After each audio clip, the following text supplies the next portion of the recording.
What's up, good people? Mark Holmes here, and as always, I want to say thank you all for watching, commenting, subscribing, and being part of the Joe Boo Sports Report. Without you guys, as well as you ladies, you know that this literally does not work. I hope everybody's having a great hump day. It is hump day. I'm down in the country doing some business down in here. Inspection day. All right. So the people will, provided the inspection passes, get to move in. I'm actually very, very proud of how this place has come out from where it was before. You remember, if you follow my other channel, it looked like a crack house. Sorry. Not everybody is a clean person. I don't understand how people can live like they do. But hey, who am I to judge somebody else? I'll leave that for others to go ahead and do it because I ain't got that kind of time to waste. So we have some news today being hump day. Hump day is also the day that starts actually the work week for the Dallas Cowboys and actually players across the NFL. Today is the day that teams start getting back on the practice field. And wow, Damone Clark is having his very first practice. That's right, we talking about practice, not the game, not the game that we love.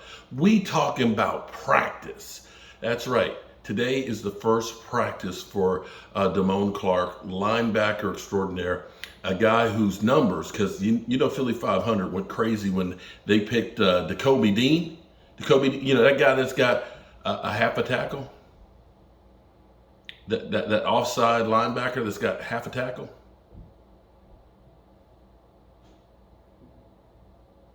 That guy. Damone Clark had better statistics than Jacoby Dean. Unfortunately for for Damone Clark, they found out he had a cracked vertebrae at the combine, in which case he ended up having his vertebrae fused, where they literally take out a piece of bone, like from your hip, and they basically cut like a rectangular piece of bone, and they basically correspond the two spine pieces to kind of lock them together, so you don't have flexion in that spot.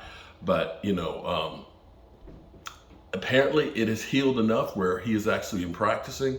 Mike McCarthy talked about how much work that Damone Clark has been doing Monday through Monday. He said, including weekends, that guy has been here like a sponge, sucking up, trying to get as much knowledge as possible and working his way to get back on the field. So he has, now that he is actually practiced, here's the thing with him coming off the injury. You have 21 days, 3 weeks before he has to be on the active roster. You have to be able to then put him on the active roster. There's no ifs, ands, or buts about it. So this is opening up that 3-week window for him. So this is great news. And you know, it's funny because when we looked at our linebacking core, it was one of the areas I was worried about. I'm not going to be honest. I worry about everything. But you looked at it because going into the season, we had, of course, Leighton Vander Esch. We had Luke Gifford penciled as a starter. We had Micah Parsons, who really is more like an edge rusher than a linebacker. And then we had a bunch of guys. We had Sam, I can't remember. We signed some journeyman linebackers to go in there. And we had Jabril Cox coming off an injury. Well, Jabril Cox still isn't quite there, so we're actually lacking there. But then we signed Anthony Barr, who's been great. He's been great so far for us. You don't hear a lot about him, but he's actually having a really good season considering he came in at the tail end of training camp and then was ramped up slowly. I think he'll get better as the season goes on. And so the linebacking core, in fact, the front seven of the Dallas Cowboys has been the strength of this team. And being able to rotate these fast and physical guys has done the Dallas Cowboys defense a lot of good. I mean, a lot of good. You know, when you start thinking about Tom Brady had 1 touchdown pass, when you think that Joe Burrow had 1 touchdown pass, when you think that this defense has only given up 6 touchdowns, that's attributed to that front seven and that linebacking core, which is shutting people down. And you couldn't be happier that if Damone Clark is anything like he was at LSU, he will make Jacoby Dean look like nothing, Philly. I'm telling you. That's a guy who can go sideline to sideline. And as much as we have killed the Dallas Cowboys because You know, we look at guys like Bobby Wagner, and we look at Von Miller, and Von Miller is still a game changer. Von Miller is still a beast. Bobby Wagner is still getting he's still getting tackles galore. But for the Cowboys, you can actually see, because this team is so young, this team is young. We're the third youngest team in the NFL. You can see where we're developing guys, not only for now, but next year and down the road. When you start thinking about this, because you say, okay, we got Anthony Barr. How long are you going to have Anthony Barr? You know, maybe 1 or 2 years or something like that, and then you've got to have another plan.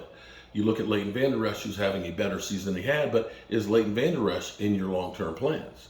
Well, you got guys like Jabril Cox, you know, he'll eventually get over his injury. Sometimes it takes a full year for somebody to get past those injuries.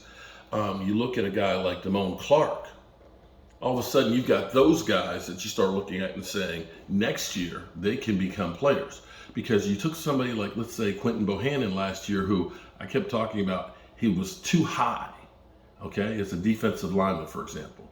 You know, big body, strong, heavy, and all that, but his technique was not there. He did not look that good. This year, it's night and day difference. He's learned how to get low and became a starter. And so, probably you're looking at the progression for those guys to be able to step into roles later. You know, and even this is where we've killed the Joneses. I'll be one of the ones that say we need to sign this guy and that guy. But you even look at positions like tight end where, you know, we said that we should take Dalton Schultz and, you know, sign him to a long-term deal to save some money. Well, it may end up being that it was the best thing that they did was sign him to a franchise tag. They can franchise tag him again next year and have it less money and commitment than if they sign him to a long-term deal right now. And you start looking at guys like Jake Ferguson and Peyton Hendershot, as well as McKinnon, that are guys that could be the next step in the evolution. And see, that's the thing that has been lost for us for years. We've had great starters, but once you get past that first level, the guys up and coming haven't been there, you know, and this is where you have to keep replenishing the supply. If you look at a team like with New England, you know, I don't know what happened with Bill Belichick. Of course, having Brady helps a lot. You got Tom Brady, you can do a lot of things. But beyond that, one of the things that they were always able to do was, it wasn't about 8 or 9 guys. It was about 24 different guys that were able to, does that have a lock on it? Yeah, it's the same one. You sure? I don't see it. It's the same exact one. Okay. Yeah. Okay. On this picture, it doesn't look like there's a lock on It it. does have. It's right Okay, cool. because you know it has the flap and then it has the part we put the mail in. Okay. All right. Did Tracy come back with you? She went to go pick up her mom's. She wanted to Okay. go to All pick up right. her So mom's car. we're doing finishing touches. You got to replace the mailbox to the front and do some other things. And I got a letter too from the mailbox because the one says had a letter on it. Okay. And replace the numbers and stuff. But one of the things New England was always able to do was replenish the supply. They would let guys go, players that were Pro Bowl players, and then they'd have a young guy that you never heard of that would be able to step in.